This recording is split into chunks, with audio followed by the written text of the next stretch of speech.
ഈശോ മിശിഹായിക്ക് സ്തുതിയായിരിക്കട്ടെ. വിശുദ്ധ മത്തായി അറിയിച്ച സുവിശേഷം 11-ാം അധ്യായം 28-ാം വാക്യം. അധ്വാനിക്കുന്നവരും ഭാരം വഹിക്കുന്നവരുമായ നിങ്ങളെല്ലാവരും എൻ്റെ അടുക്കൽ വരുവിൻ, ഞാൻ നിങ്ങളെ ആശ്വസിപ്പിക്കാം. ജീവിത പ്രാരാബ്ധങ്ങൾ മൂലവും മാനസിക സമ്മർദ്ദത്തിൻ്റെ ഭാരം മൂലവും ജീവിതത്തിൻ്റെ വഴികളിൽ പലരും തളർന്നു വീഴുന്നതിനെക്കുറിച്ച് നമ്മൾ കാണുകയും കേൾക്കുകയും ചെയ്യുന്നുണ്ട്. എല്ലാവർക്കും ജീവിതത്തിൻ്റെ ബുദ്ധിമുട്ടുകളും പ്രയാസങ്ങളും ദുരിതങ്ങളും കടന്നു പോകാനുണ്ട്. ചിലർ മനസ്സുമടുത്ത് ജീവിതം അവസാനിപ്പിക്കാൻ പോലും ഒരുമ്പെടുന്നതായി നമ്മൾ വേദനയോടെ മനസ്സിലാക്കുന്നു. ഒരുപക്ഷെ അവർ അന്വേഷിച്ച് ചെല്ലുന്ന ആളുകളുടെ അടുത്ത് നിന്ന്, സാഹചര്യങ്ങളിൽ നിന്ന് അവർ പ്രതീക്ഷിക്കുന്ന ആശ്വാസമോ അല്ലെങ്കിൽ സഹായമോ ഒന്നും കിട്ടാത്തത് കൊണ്ടായിരിക്കാം അവർ തളർന്നു വീഴുന്നതും ചിലപ്പോൾ ഇനി ജീവിക്കണ്ട എന്ന് പോലും തീരുമാനിക്കുന്നതും.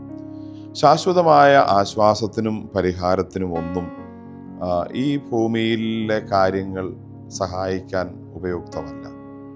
ഒരുപക്ഷെ പണമോ സൗഹൃദമോ പ്രത്യയശാസ്ത്രങ്ങളുടെ പിൻബലമോ മറ്റുള്ളവരുടെ ആശ്വാസവാക്കുകളോ മദ്യമോ മയക്കുമരുന്നോ ഒന്നും പല ആളുകളുടെയും പ്രശ്നത്തിന് ശാശ്വതമായ നിത്യമായ ഒരു പരിഹാരം നിർദ്ദേശിക്കാൻ, കാണിച്ചു കൊടുക്കാൻ പര്യാപ്തമല്ല.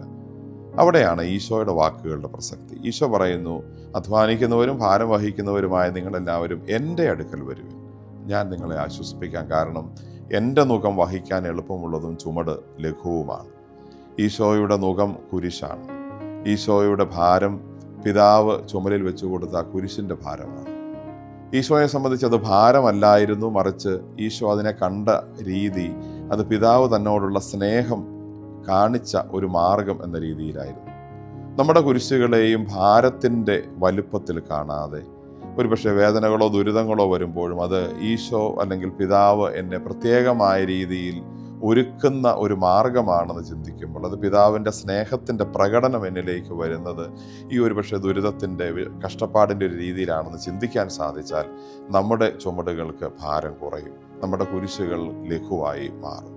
അതുകൊണ്ടാണ് ഈശോ പറയുന്നത്, നിങ്ങൾ അന്വേഷിച്ച് ചെല്ലുന്ന ആശ്വാസം, അതിന് ഈ രീതിയിലൊരു ചിന്ത മറ്റാർക്കും തരാൻ പറ്റില്ല. നിങ്ങളതിന് എൻ്റെ അടുക്കൽ വരും.